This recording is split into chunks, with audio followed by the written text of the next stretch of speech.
All right, everyone. I am here with Julianna Ianni. Julianna is Vice President of AI Research and Development at Proscia. Julianna, welcome to the TWiML AI podcast. Thanks, Sam. Glad to be here. I am really looking forward to digging into this conversation. In particular, we're going to learn a bit about some of the work that you and your team are doing on cancer diagnosis and as well as the process of commercializing that. Before we dig into that topic, I'd love to have you share a little bit about your background and how you came to work in the field. Yeah, sure. So I guess I kind of have always had an interest in being able to help people. That's always where I wanted my career to go. And so I pursued my undergraduate degree in biomedical engineering. Thought that was the best way to do that. And during my undergraduate, I did several internships.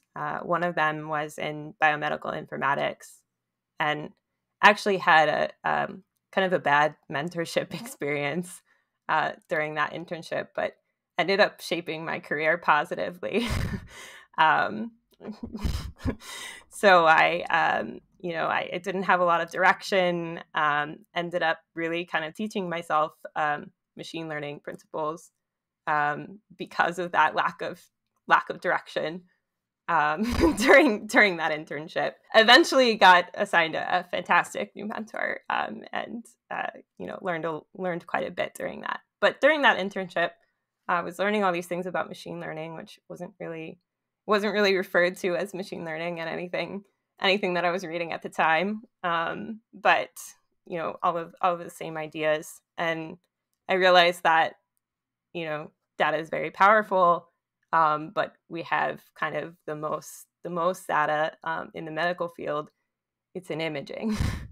And so I got really, really interested in medical imaging and, pursued that, thought I needed to learn more about that. And so that's how I got very interested in MRI. I took a whole bunch of classes at Vanderbilt, my undergraduate school, in MRI, and was really fascinated by everything that I learned there. Wanted to pursue it. So I wanted to go to graduate school and continue research in MRI. But actually haven't shared this publicly with anyone yet. But I didn't get in the first time. So I took a little bit of a detour. And I pursued kind of my second love, which was neuroscience. I did some research at a lab at Vanderbilt in visual attention and memory, studying the way the brain works as you're doing those sorts of tasks, and that curiously kind of relates a lot to what I'm doing now. So I was really glad that I did that. Still was really interested in medical imaging and went on to pursue my PhD in that. The next year, I tried again and succeeded. So I pursued my graduate degree in MRI. I joined Will Grissom's lab at Vanderbilt and studied kind of image reconstruction and trajectory correction and trajectory optimization for MRI for non-Cartesian trajectories. So kind of ways to make MRI faster, but still avoid having all these artifacts in your images. And then sort of the latter half of my PhD, I was pursuing machine learning algorithms to identify some patient-tailored parameters. So for high field imaging, so for 7T, which is not what's usually used in hospitals. Usually it's lower field right now. But for 7T, you can get better images, but you just have to be a little bit more careful and tailor things to patients. And so And a lot of that. Sorry, when you say 7T, is that like a type of MRI? Tesla. It's like the strength of the magnetic field. Sorry. Got it. Yeah. Okay. So it's a stronger magnet. Okay. you tend to get kind of uneven images. They're kind of unevenly lit, if you will, uneven signal. And so I was working on designing machine learning algorithms to predict the RF shim parameters, predict the parameters of the scanner that you need to tune that and make the image kind of uniformly lit. I imagine those are, those parameters were typically the domain of the radiologist. Like they would have their hands on dials trying to figure out how to get the best image for a given patient, and now you're trying to automate that. Sort of. So it's actually, it would be done by another algorithm. The issue was that it would take a really long time. So you'd have to do a scan. So you already had the patient in the scanner, and then you had to run this really extensive algorithm to get the parameters, and then go plug those into the scanner, and then run the scans that you actually wanted to do. So it's just not a very feasible process for most patients, and for bringing it kind of to the clinic. So that was what we were working on. And then doing all this in my PhD, I was really interested in machine learning, but seeing deep learning take off all around us, I was pretty excited about the potential of that, and so really, really wanted to get in on it. I was also kind of in my PhD, realizing that what really, really drives me is seeing something put into practice. I wasn't getting that in academia where I was. Some people do get that from academia, but I wasn't in the right place for that. And so I really wanted to go into industry and be a part of a company that was using deep learning for medical imaging, and in a way that it could actually impact patients' lives in the short term. And was Proscia already doing deep learning on images when you got there? Yes. So Proscia was very small when I joined. I think less than 10 people at the time.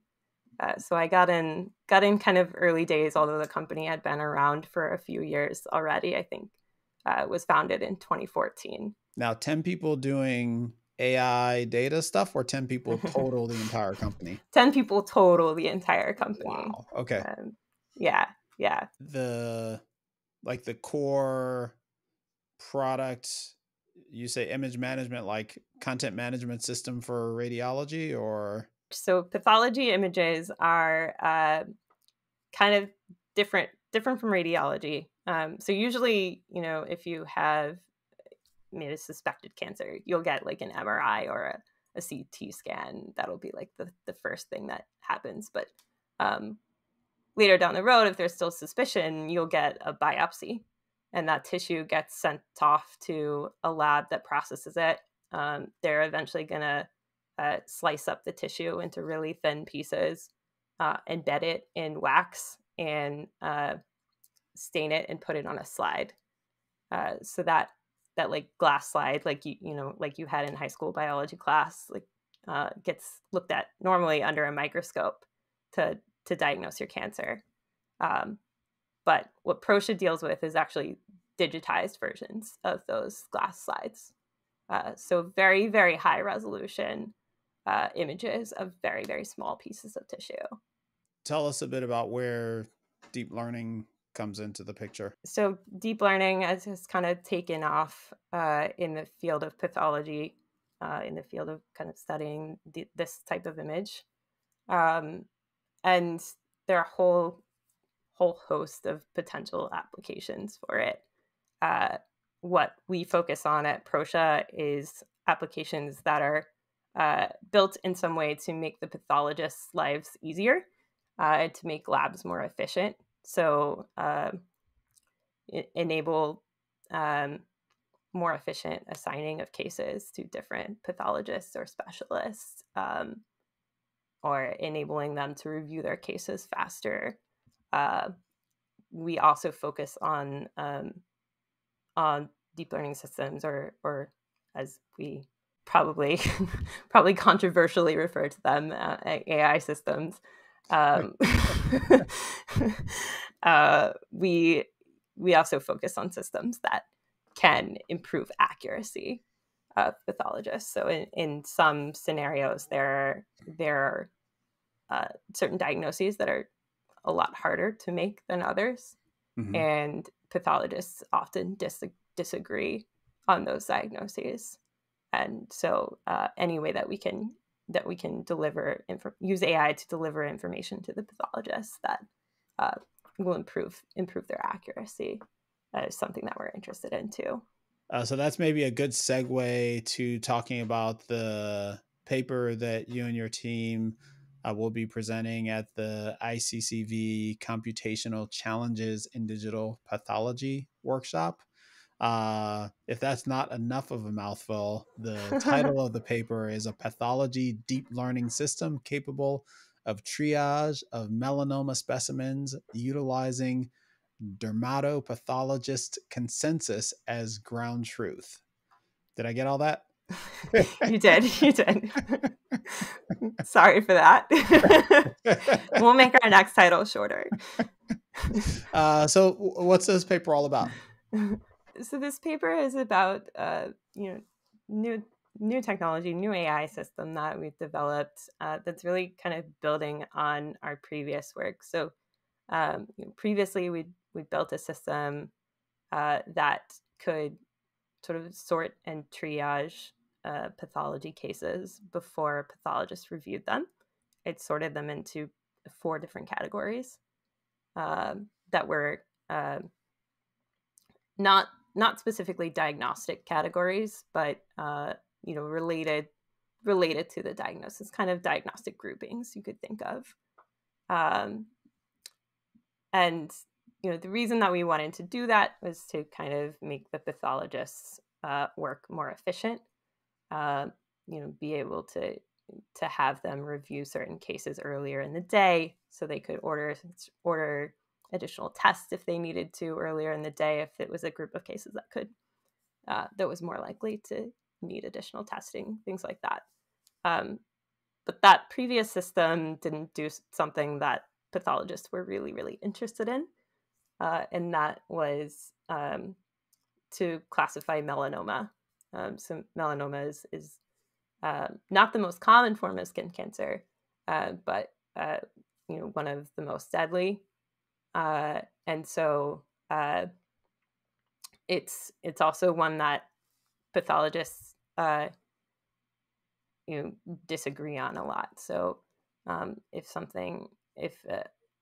you go in and get a biopsy of your skin and it gets sent in and it's kind of one of the ones that looks suspicious for melanoma, it's fairly common for pathologists to disagree on whether it actually is melanoma, and you tend to want a subspecialist to review that. So there are dermatopathologists, is one of the long words in our title, who are the subspecialists who review these cases, and not always, but sometimes it's not a very obvious one. You want that subspecialist to kind of give you a second opinion, essentially, on the case. So it would be more efficient if we could route the cases to them first. Okay. I guess one of the virtues of a long title is that it actually says what the paper is about. And this one, I think, does a good job of kind of raising one of the core challenges that it sounds like you must face if the specialists and reviewers of these pathology images tend to disagree. That seems like that would make building data sets and collecting ground truth particularly difficult. Yes, absolutely. And I don't think we even realized how difficult when we first set out to build this system. I don't think the pathologists that we were working with realized exactly how much they disagree when we set out to build this. There's actually surprisingly not that much literature on the matter. How have you characterized how would you and how do you have you characterized the degree of disagreement among the pathologist looking at a given specimen? Yeah, it's hard. So there are, I guess, a few different ways of doing that. What we did for this paper was to have 3 different dermatopathologists reviewing the cases, and specifically the ones that were melanocytic, or basically the category that the broader category that melanoma is in. So that ranges from benign nevi, which are just kind of like your basic mole, all the way to invasive cancer. But we had pathologists review all of those cases in 3 different ones, and characterize, how often did they disagree for which original diagnosis. And what we ended up doing for this paper was to just say, okay, we're not going to use it if they didn't all agree, because very often they didn't all agree, especially for the ones that were kind of on the more suspicious end of things. I think it was something like 40 to 50% of the time they didn't agree. Oh, wow. So the 60% of the time, 50-60% of the time where they do agree, that becomes your training data set, and Right. the outcome that they agreed on is your label. Yeah. But again, from the explicit title, it sounds like you're using some kind of consensus algorithm on, real data, to kind of predict the outcome. Or where's consensus coming in? Is It's that just that 3 out of 3 pathologists agreed, is basically what we're using as got it. our ground truth. Okay. Yeah, I think I was envisioning some kind of like ensemble weird thing, and like doing a consensus among among predictions of some Yeah. sort. Well, you're not far off from what we did end up doing with one of the models in the system. So the system that actually makes these predictions, makes these classifications, is a hierarchy of models. Okay. And the one that is actually classifying these melanocytic specimens, is what we ended up building for that, is a multitask model. And I think that a lot of the reason that we ended up wanting to do that was because of this discordance, because the pathologists are disagreeing so often. So what we wanted to do was divide these specimens into 3 different categories. So kind of, you can think high, intermediate, and low risk. And with melanoma being the highest, invasive melanoma being the highest, and intermediate melanoma in situ, or the lesions that were severely atypical, and then low being your benign ones. But so you could do that as like a 3-way classifier, right? We didn't end up doing it that way, because at least in the early days of us building this, it didn't work very well. That's a good reason not to And do it that way. yeah. But I think a lot of the reason that it didn't work well was because of the disagreement. And so what we ended up doing was building, a multitask classifier that just did a binary classification at a time, essentially. So it was, can you distinguish the low risk from the high risk? Can you distinguish the low risk from the intermediate risk?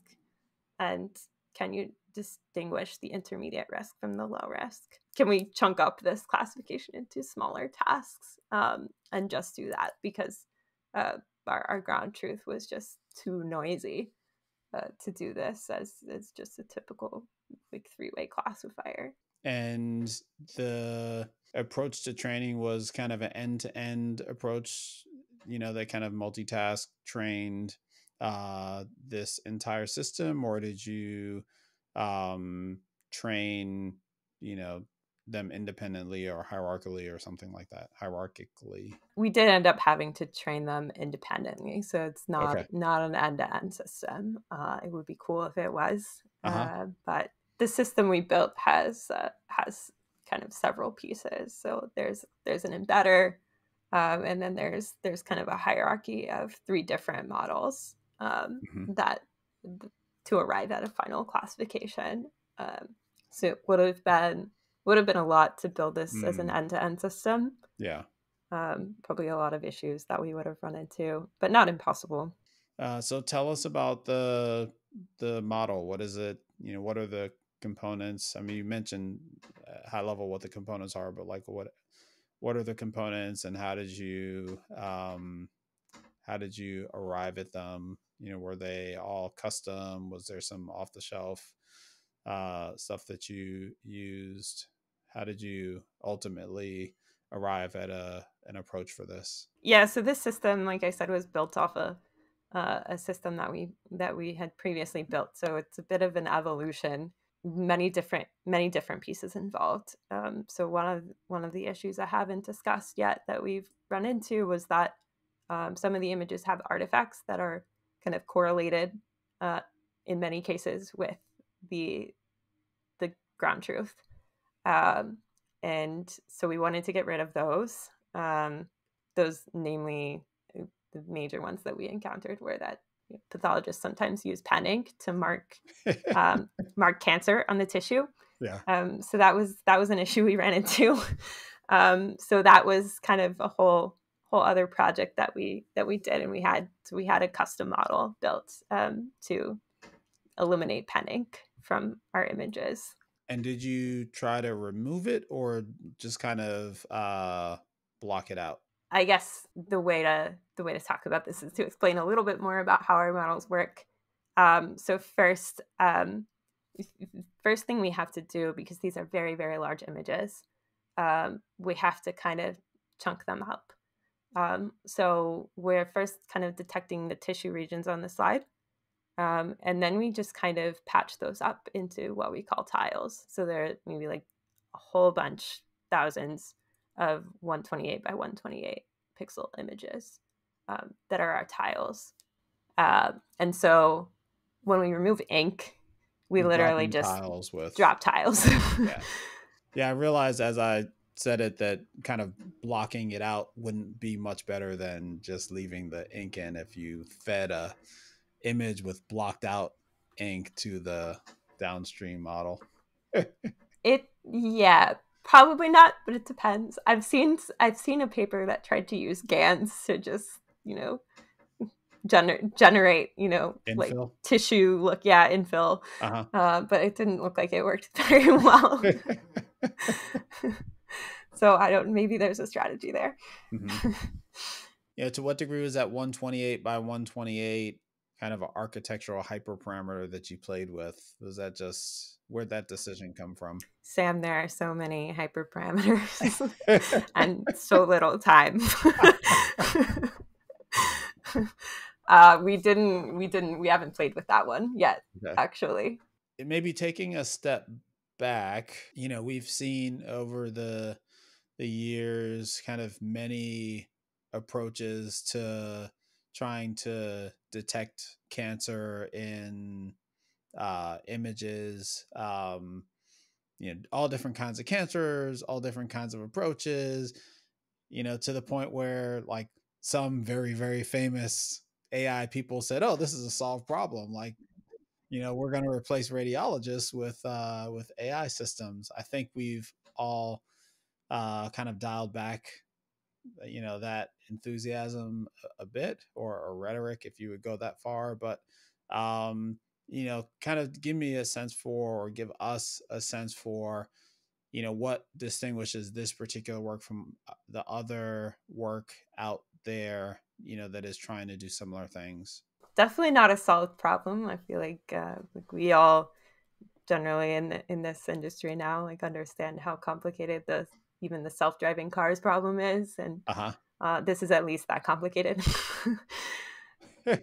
And that's actually interesting, because as much respect that I have for the complexity of this problem relative to solving it, when I think of a self-driving car, I think of a much more complex system with lots of moving parts, and in your mind they're kind of on the same order in terms of complexity. Elaborate on that. Where's the complexity that's not obvious to us, when we think of problems like the one you're trying to solve here? Yeah, great question. I mean, it wasn't obvious to me when I got into this field. It's like, with ImageNet is solved, right? What could be more complicated? but it is quite complicated. So when you think about what a pathologist does, they're not just kind of looking at an image and classifying it. They kind of synthesize a whole bunch of, but pathologists, when they're looking at an image, they're not just thinking about the image. They're thinking about the patient's history and clinical information. They're thinking about the patient's age, and they're thinking about, the last time that they saw a patient like this, or all these other inputs that they're kind of synthesizing to make a diagnosis. And then, aside from that, the the diagnosis itself can be very, very complicated, for some of these things. So, in dermatopathology, which is skin pathology, there are probably over 500 different diagnoses that you can have. So there's a lot of different types of patterns that you need to be looking for uh, in these type of images that we look at. They're very, very high resolution, and so the pathologist is kind of first looking at them kind of at a high level, and just seeing, okay, what are the regions that I should focus my attention on, and what are the regions I can totally ignore, because they probably in many cases literally can't go through pixel by pixel. They have to decide, okay, what can I ignore? Kind of like a driver does when they're driving a car. Where do I focus my attention? And then they're going in at higher power to those regions that may be concerning, based on all of their knowledge. And looking for very particular associations between like one region of an image and another. Well, it sounds like the high level summary is that the problem that you're trying to solve is not the binary classification that we've been sold in the media. It's a much more complex and nuanced classification problem. And that, among other things, increases the level of complexity, on par with kind of the perceptual problem that a driver, something that's trying to drive might be experiencing. That's kind of the origin of your comment. I think I interrupted you on a prior question, and I'm trying to remember what that was. But well, what that was like, what's different about the problem that you're trying to solve with this paper, and some of the other kind of cancer detection systems that have been publicized or that are prevalent in other fields or being worked on in other fields. One of the big differences, and one of the things that we're really excited about with this work, is that there hasn't yet been any kind of system, even like a different stain or a genetic test or something like that, that can identify melanoma before a pathologist reviews a case.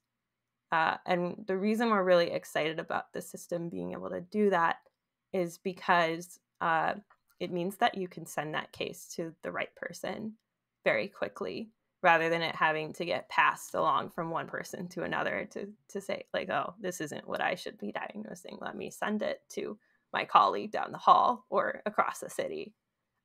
So we think we can speed up the timeline for getting melanoma diagnosed with this system, which is pretty exciting. Should lead to patients getting their diagnosis faster and getting treatment faster ultimately.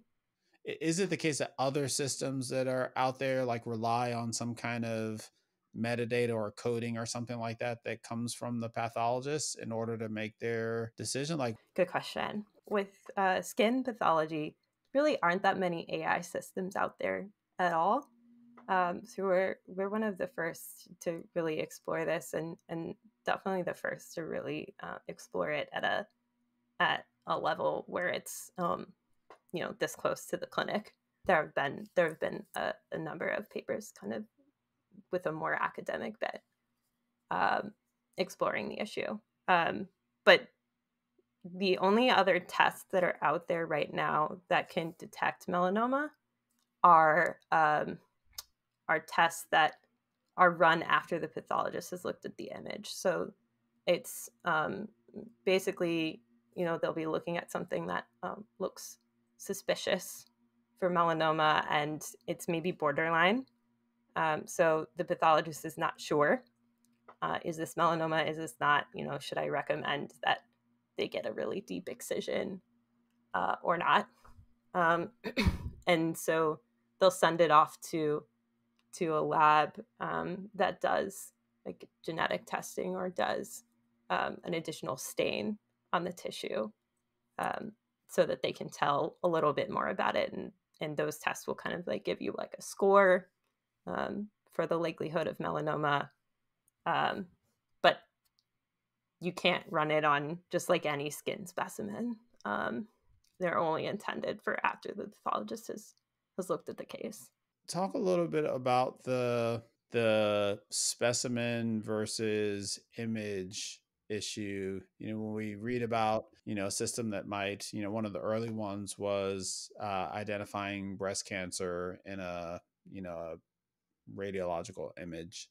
Um, it sounds like one of the big distinctions you're making is that your system is looking at the specimen level. Why is that important? So with pathology, there are usually a couple different um, whole side images that belong to a given specimen.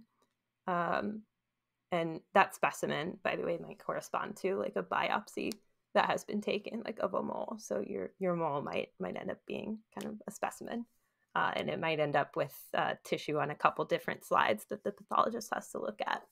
Um, and some of those slides might not even have any cancer or any mole on them. They might be totally clean, totally normal skin.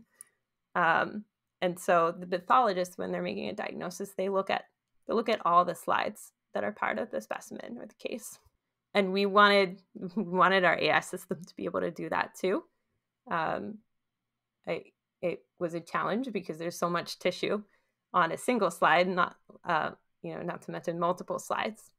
But we're excited to be able to do that because it means that our system is a little bit closer to reality, to what the pathologist is actually doing.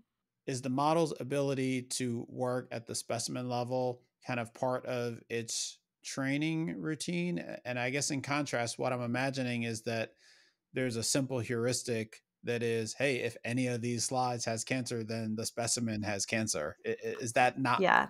actually true? Yeah, it's a good question. And what you just mentioned, if any of these slides has cancer, then the specimen has cancer. That's what we'd done for our previous system. So it was Okay. kind of aggregating the classifications at the end. Yeah. But I guess it's a less accurate way of doing it. It introduces more room for error in your model. And so we did develop a way to train basically with all the slides in the specimen. And we do that basically by including all of the tiles from all of the slides in one bag under the multiple instance learning paradigm. So what that's doing is basically, within your network, you're processing the features from each of the tiles, kind of individually, and then you have this aggregation function that's basically kind of combining what the model has learned from all those tiles in some kind of learned weighted fashion.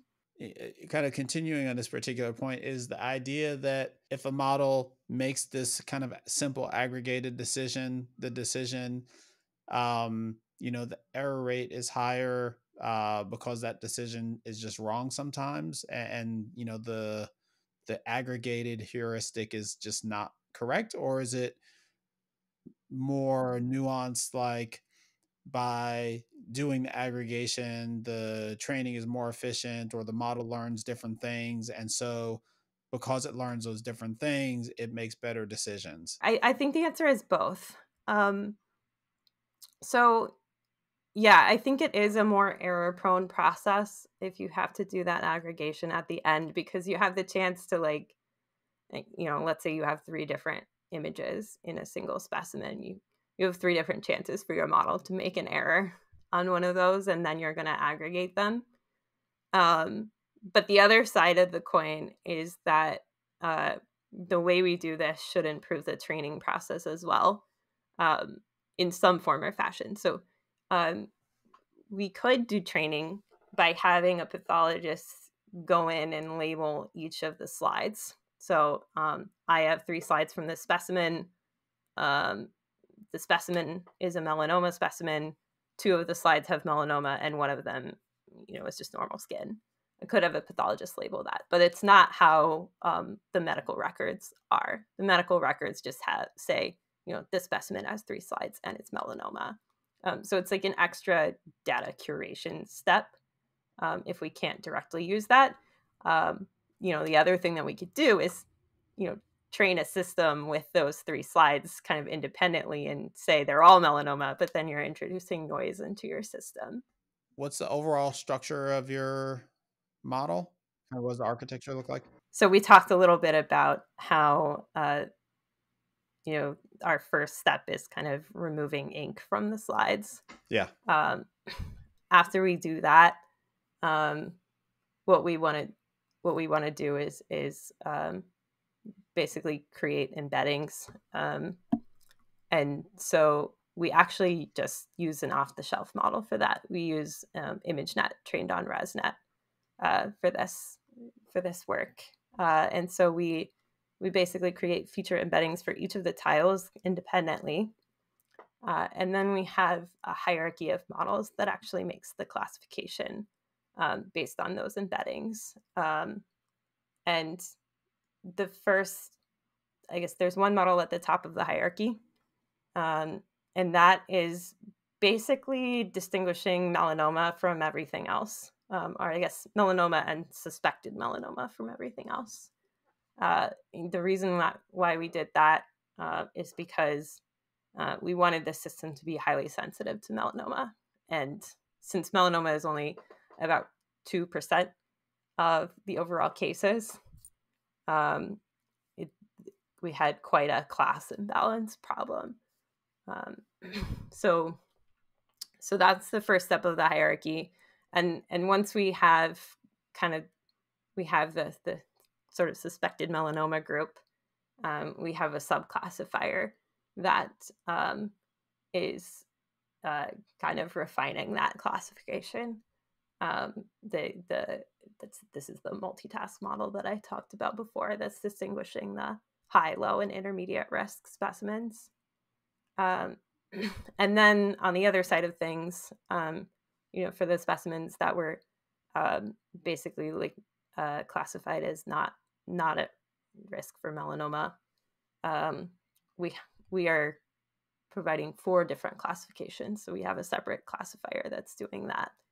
And it's basically distinguishing the 2 most common types of cancer, so squamous cell carcinoma and basal cell carcinoma, and then those lower risk melanocytic specimens, so basically your benign nevi or moles. And then we have this wonderful group called other. And that is literally everything else, which was I think I talked about earlier, is there are hundreds and hundreds of diagnoses in skin pathology, and so we couldn't possibly classify them all, and so we have this catch-all group. I guess it'd be really interesting to understand kind of the cell images through, or specimen images through the eyes of ImageNet, I guess is what I'm thinking of here. Yeah, it would be really interesting. And so you kind of put all this stuff together. You mentioned that you train the components independently, or at least the classifiers independently. Is that like the feature to that your training data is the feature in the embedding for? Yeah, it's okay. The embeddings Okay. for each of the three models in the hierarchy. Yeah. Yeah. Okay.